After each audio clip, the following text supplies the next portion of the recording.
السلام عليكم ورحمة الله وبركاته. عاملين ايه؟ جايين بوصفة جديدة من وصفات ايه يا ماما. هنعمل ايه النهاردة؟ هنعمل كفتة اللحمة. انطلبت مني كتير، انا عملتها قبل كده بس انطلبت مني، حد غالي عليا طلبها مني. هنحتاج اي كمية لحمة عندك، نص كيلو كيلو زي ما انت عايزة، ومعايا يجي 3 بصلات وقرن فلفل، ومعايا التوابل شطة كمون ملح فلفل اسود. ده الحاجات اللي انا هعملها. وهنعمل مع بعضنا شوية رز بسمتي برضو جنبها. الاول نعمل الايه؟ نعمل الكفتة. كبة.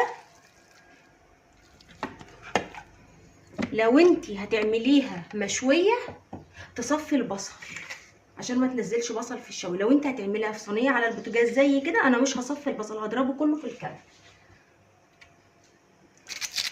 لان في ناس قالت لي ما بتصفيش البصل، قلت لهم بعملها على البوتاجاز، مش بصفي البصل، المفروض اضربه لوحده واصفي، بس انا اعملها على البوتاجاز بتنزل بصله بتستوى كلها ببعضها، بتبقى جميله وبتنشف.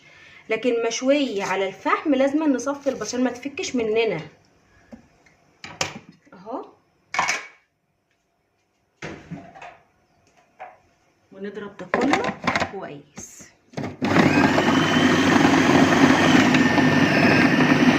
هخلص ضرب كويس في الكبه وارجع لكم. رجعت لكم تاني، ضربتها كويس في الكبه. انا ضربها اصلا عند الجزار، بس انا بحب اضربها مع البصل والفلفل تاني. ضربتها التوابل بقى، الكمون والفلفل الاسود والملح والشطه، احط كله عليه. وايه، وبايديكي بقى تظبطيها خالص، تعجني فيها كويس. اهم حاجه في الكفته تعجنها كويس. هعجنها كويس قوي وارجع لكم بقى نشوف هنعمل ايه تاني. رجعت لكم تاني بعد ما عجنتها كويس وبهرتها كويس اهو، وحطيتها في التلاجة 10 دقايق بس وخرجتها. نعمل بقى بعدها قبل ما نصبعها بقى. عندي 3 بطاطسات، اعملها شرايح تحتها كده تبقى طعمها تحفه اهو، شرايح رقيقه خالص.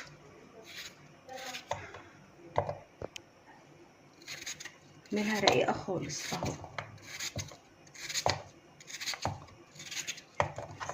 حسب الصينيه اللي عندك تعملي في، عايزه بطاطستين عايزه 3، ده حسب بقى افراد اسرتك. ما بيبقاش كتير يعني، البطاطس مش تبقى كتير اهو. هفردها بقى كده، وبصلايه اعملها جوليان كده زي ما انتم شايفين، او التقطيعه برضو اللي انتي تحبيها اهو.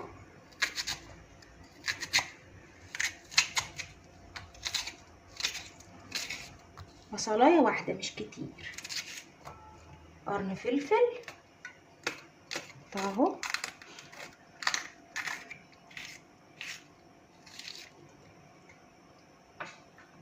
كان عندي شويه كزبره فريش كده في التلاجة، طلعتهم اهو برضو، هقطعها برضو. طبعا احنا مبهرين الكفته والحاجات دي عايزه ابهرها برضو، الملح والكمون والشطه، انتوا عارفين البهارات بتاعتي. اقلبها كويس تقليبه حلوه، وهجيب طماطمايه واحده اقطعها برضو عليها، طماطمايه واحده مش كتير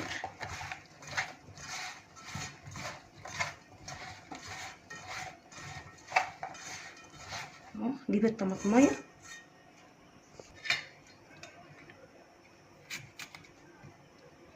وتقطعها بقى زي السلطه كده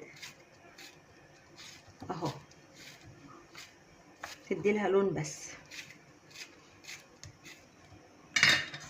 وطبعا اللي هينزل من الكفته، السوائل اللي هتنزل من الكفته بتسوي الايه، البطاطس.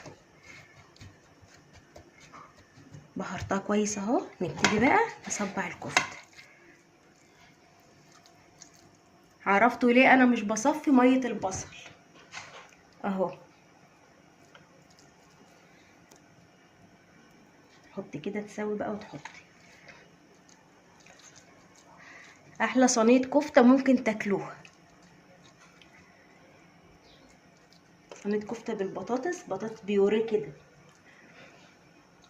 خفيفه. صبح كده، صبع الكميه كلها وارجع لكم.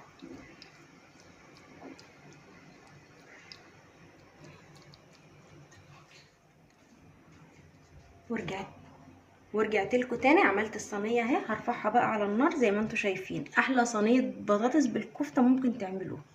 يلا بقى ورجعت لكم تاني. هنعمل شويه رز بسمتي مع بعض. ادا الرز وده كركم وكاري وبصلايه وقرن فلفل والملح والكمون والجنزبيل والشطه والفلفل الاسود معلش انا قلت فلفل اسود مرتين والقرفه وشطه ناشفه وورق لوري. بيبقى احلى رز بسمتي ممكن تاكلوه. هنعمله بقى جنب صينيه الكفته.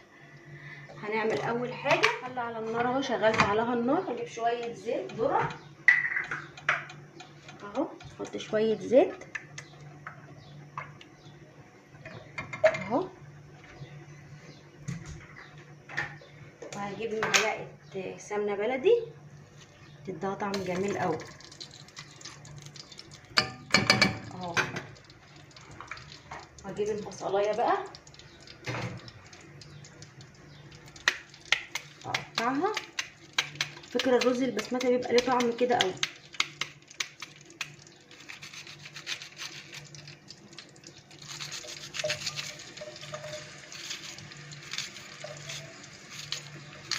بدبلها بس مش بحمر البصلايه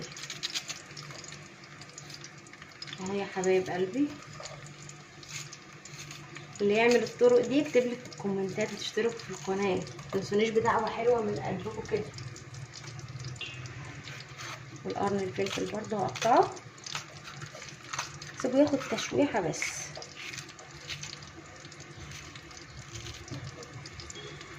اهو. والكفته اهي، شفتوا السوائل اللي نزلت منها؟ السوائل اللي نزلت من الكفته اهي من البصل وكده. هتسوي البطاطس معايا.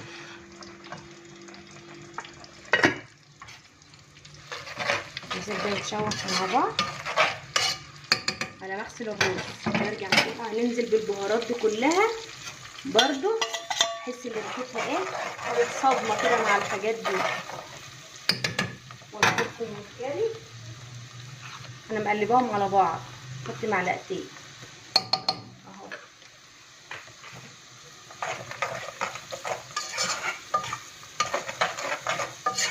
ريحه التوابل دي بتبقى ريحتها جميله، تحس ان انت اتحمصتيها كده وتقومي نازله بالرز دقيقتين 2 بالرز. ياخد مع الحاجات دي تشويحه برضه قبل ما انزل بالميه اهو. اقلبها تقليبه حلوه. التشويحه دي جميله وبتبقى مهمه.